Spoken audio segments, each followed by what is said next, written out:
Story 1. When I was 18, something happened that I will never forget. I am 22 now and still living in San Antonio, Texas. This took place during my senior year of high school, right around the time the whole world started shutting down because of the pandemic. Schools closed, businesses shut their doors, and everyone was supposed to stay home. But instead of following the rules, my group of friends and I found ourselves going out even more than before. With most places closed, there was not a lot to do. One thing I have always loved, though, is urban exploring, checking out abandoned or haunted places. It is something I still enjoy to this day, and I am not someone who gets scared easily. I have had my share of wild encounters, from run-ins with homeless people to stumbling across strange cult-like groups. Once, I even had a gun pointed at me. But none of those experiences compare to the bizarre and downright creepy night I am about to tell you about. At the time, I had just started dating a girl from one of my high school classes. Her name was Jessica. If it were not for Jessica backing me up on what happened, I am sure my friends would never have believed me. We were still in that early, getting to know each other phase of dating. But somehow, I convinced her to come with me to a wooded park at 3 in the morning. The park, called O.P. Schnabel, is in San Antonio. It is a beautiful and relatively safe place during the day, but at night, it is a different story. The area has seen its share of tragedies, like in 2016, when a 24-year-old woman named Lauren Bump was murdered there, or in 2021, when a boy exploring the woods was shot. Jessica and I arrived at the park around 3 in the morning. The place was pitch black, and the thick trees blocked out any light from the moon. I prefer not to use a flashlight when exploring at night because it messes with your night vision, and it also makes you more visible to anyone who might be watching. We started down the main trail, walking for about 15 or 20 minutes. The atmosphere was eerie, quiet, and still. I told Jessica about a side trail that looped back to where my truck was parked, so we would not have to retrace our steps on the main path. She agreed, and we turned onto the off-road trail. We had only been on that trail for about 2 minutes when we suddenly heard the sound of a flute. Jessica and I froze, looking at each other in disbelief. The music was soft, but it carried through the trees. Whoever was playing was skilled. The notes were in rhythm and sounded like part of a song. But instead of being beautiful, it was chilling. At first, I was just listening, trying to figure out where it was coming from. Jessica, on the other hand, was shaking and visibly terrified. She started whispering prayers, asking God to forgive her for her sins. That is when it hit me just how serious the situation was. The sound was coming from somewhere along the main trail, maybe 30 to 50 yards away, but it was impossible to pinpoint the exact location. The music got louder, as though whoever was playing was getting closer. Jessica was panicking, so I had to step up. I reassured her, saying, "I promise I will not let anything happen to you." Then I told her we needed to run down the trail to get away. As we started sprinting, I think the flute stopped, but I was too focused on getting out of there to be sure. We had only made it about 30 feet when we heard bushes rustling and the snap of twigs. Something big darted across the trail right in front of us. It happened so fast, I did not see what it was. It could have been a deer or some other large animal, but I swear I could feel its size, almost like the air shifted around us. The weird part? I did not hear it coming or going, just that brief moment when it crossed our path. Terrified, we turned around and ran back toward the main trail, only to hear the flute start up again. This time, it was louder and seemed to come from all around us. The music had a strange, chiming quality, like it belonged to some kind of folk tune or Irish jig. We were trapped. Either go back down the off-road trail, where that thing had just crossed, or head toward the main trail, where the flute player was. I chose the main trail. At least it was a paved path, and I figured it was safer than the dense forest. I grabbed Jessica's hand, and we took off running. The adrenaline must have kicked in because what would normally take 20 minutes to walk, we covered in about 7 or 8 minutes. Along the way, we passed a random portable toilet. My heart was pounding because I kept imagining someone hiding inside it, waiting to jump out. Thankfully, there was no one there, and when we reached the parking area, my truck was the only vehicle in sight. We jumped in, and I sped out of there as fast as I could. The next day, I told my friends about what happened and scoured the internet to see if anyone else had experienced something similar. I found stories about ghosts, cults and animals making strange noises, but nothing about a haunting flute solo. I tried to rationalize it. Maybe it came from a nearby house, but the nearest neighborhood was miles away. The sound had been so clear, and at 3 in the morning, it just did not make sense. I never found out who or what was behind the flute, or what dashed across our path that night. Thinking about it now gives me chills. The more I reflect on it, the more it feels like something paranormal rather than just scary. Whatever it was, I have not been back to those woods at night since. Story 2. I am a 20-year-old guy working as a pharmacy technician at a medium-sized hospital in Northwest Alabama.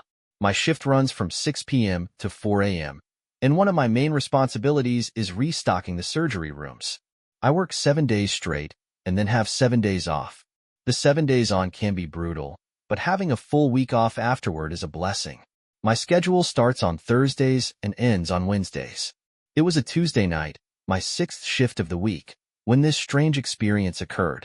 That night, I left work a little early to stay with my wife at her aunt's house about 30 minutes from where we live. My wife was babysitting her younger cousins while her aunt and uncle were away on a trip. The house had no curtains, which made her feel uneasy staying there alone at night. Initially, I did not go with her since it was during my work week, and arriving around 5 a.m. just to sleep once the sun rose did not seem worth it. But on her final night babysitting, she felt especially anxious, so I told her I would come over. She thanked me, relieved, and felt much better once I arrived. Working night shifts for the past 2 years has taken a toll on me. I think I have developed mild insomnia, and I just could not sleep after arriving at her aunt's house. This was nothing new for me, but I had never stayed awake for more than 28 hours before. Unfortunately, sleep was not an option since we had a busy day ahead. We needed to drop her cousins off at school, attend a friend's gender reveal party, do some grocery shopping since the fridge at home was empty, and I had to be back at work by 6 p.m. I ended up dozing off in the car for less than 10 minutes. Though I was fighting exhaustion, I downed a large Red Bull and another energy drink once I got to work. My wife had driven me since my brakes needed repairs, and neither of us trusted me to drive her car after being awake for more than 24 hours. That Wednesday night, everything started out fine. As long as I stayed busy, the fatigue would not catch up to me. I put in my earbuds, played some music, and focused on restocking the Omnicell machines in the surgery rooms. It was a relatively quiet weeknight with a few late surgeries, wrapping up and housekeeping, cleaning some of the operating rooms. While I was stocking supplies, I heard the door behind me open. The hinges gave a high-pitched squeal, followed by the loud thud of the heavy wooden door closing. I turned around to see who it was, but there was no one there. I brushed it off, thinking someone might have opened the door, seen me inside, and decided to go to another room. As I pushed my cart to the next room, I noticed the lights were off. When I opened the door, I thought I saw someone hunched over the sharps bin near the Omnicell machine, as if they were digging through it. The sharps bin is where we dispose of needles and vials, and I immediately remembered a previous incident where someone was caught doing this to find morphine. That person was fired on the spot. I flipped on the light, ready to confront whoever it was, but the room was empty. Now I was starting to feel unsettled. I reminded myself that I had been awake for over 24 hours and might be hallucinating. I powered through the rest of my task without further incidents and returned to the pharmacy around 2 a.m. Every night at 2 a.m., we deliver patient-specific medications to the nurses' stations on each floor. Let me explain the layout of the hospital briefly. Each floor has 3 elevators in the center. If you go left after exiting the elevator, you'll find the 5,100 and 5,200 wings. If you go right, you'll find the 5,400 and 5,500 wings. Each wing has 15 patient rooms, so the floors are laid out identically. That night, the 5,400 and 5,500 wings on the 5th floor were empty due to remodeling, and any patients normally assigned there were moved to the 3rd floor. After delivering medications to the 5,100 and 5,200 wings, I decided to check out the progress of the remodeling on the 5,400 and 5,500 side. The empty hallways gave me an eerie feeling. I am used to the desolate vibe of the surgery rooms at night, but there was something unsettling about seeing vacant patient rooms. As I walked down the 5,500 wing, I heard a rattling noise coming from one of the rooms.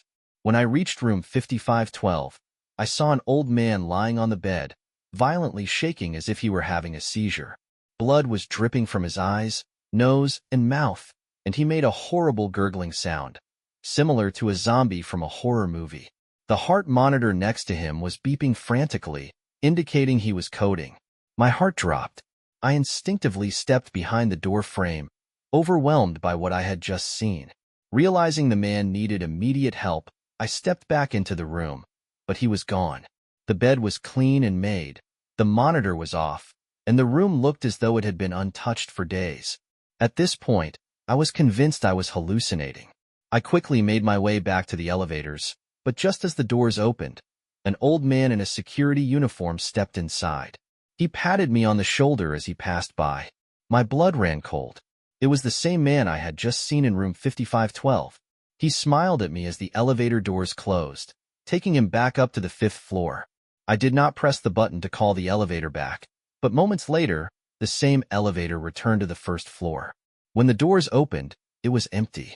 Shaken, I ran back to the pharmacy and spent the rest of my shift sitting in a chair, waiting for my wife to pick me up.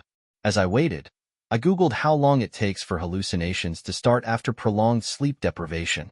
It said between 30 and 48 hours, and I was at hour 38, so it made sense. As I left work and walked to my wife's car, I glanced up at the 5th floor window. Standing there, staring back at me, was the same old man. Chills ran down my spine as I climbed into the car. I did not tell my wife what I had seen. I still do not know why. It has been 2 weeks since that night, and I have not seen the old man again. I do not know if he was a figment of my sleep-deprived mind or something else entirely. All I know is that it felt terrifyingly real. Story 3. I live with my boyfriend in the house he owns. It's a modest home in a good neighborhood where violent crime is rare.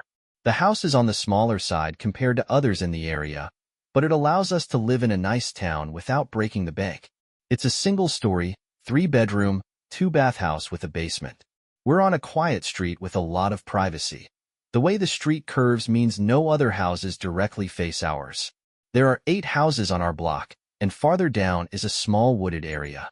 Last October, my boyfriend, Matt, went to Las Vegas for a bachelor party. He was gone from Thursday to Monday, leaving me alone.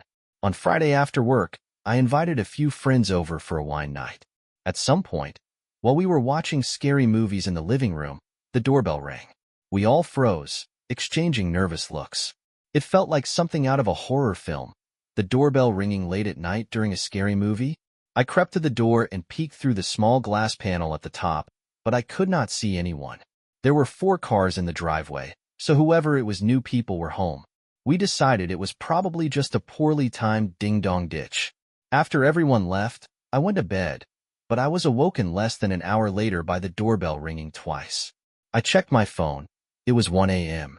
I felt my stomach drop. Who rings a doorbell at that hour? I immediately called Matt, who answered from a loud bar, clearly drunk. He had to go to the bathroom to hear me. I explained what happened, and he told me to stay in the bedroom and not open the door.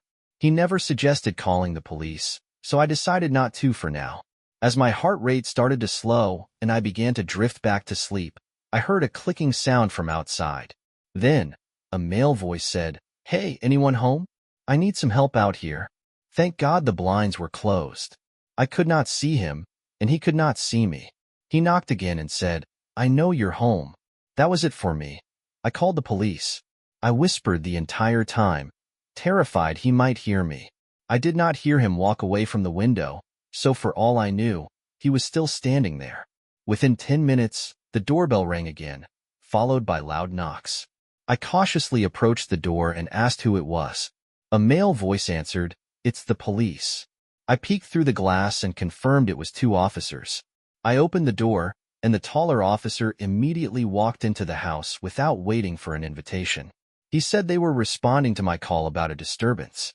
I explained that a man had been lurking around the house, ringing the bell and knocking on my window.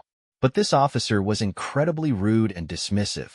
He interrupted me, told me to shush, and even said, "Well, you're the one who called us, ma'am. If you do not want our help, we can leave." I was stunned. I apologized and said I was just scared. The officers walked around the house with flashlights, but did not search thoroughly. I watched them from inside. and they came back to say there was nothing they could do without proof or cameras. They left, and I did not feel any safer. The next morning, sunlight woke me around 10 a.m. I went about my day, grocery shopping and picking up a few things for a Halloween party my friend was hosting that night. My costume was Velma from Scooby-Doo, and my friend, the host, was going as Daphne. The party started at 9 p.m., and I stayed until around 1 a.m. I only had a few beers, so I was fine to drive. When I got home, I immediately noticed a cool draft. After setting my things on the dining table, I saw that one of the windows was open. I shut it, confused about why it had been open in the first place. Then, as I was brushing my teeth, I noticed the basement door was wide open. I froze. A faint but consistent clicking sound came from the basement. I approached the top of the stairs, and the noise stopped. Suddenly, a male voice from below said, "You're finally home." My blood ran cold. I slammed the basement door shut, grabbed my phone, and ran outside. I banged on my neighbor's door until he answered and called the police from the safety of his house. To my dismay, it was the same two officers who showed up. My neighbor stayed with me as I explained what happened. This time, the taller cop's attitude was slightly better, maybe because of my neighbor's presence. They searched the house again, and I showed them spots where someone could have been hiding. I was on the phone with Matt the entire time, even though he was still drunk and not very helpful. When I was confident the intruder was gone, I packed a bag and left to stay with my sister until Matt came home. The biggest takeaway from this experience? Always lock your windows. Even now, months later, I struggle to stay in the house alone. I still get nightmares where I hear knocks at the window, waking up in a panic. We still live here, but the sense of safety I once felt is gone.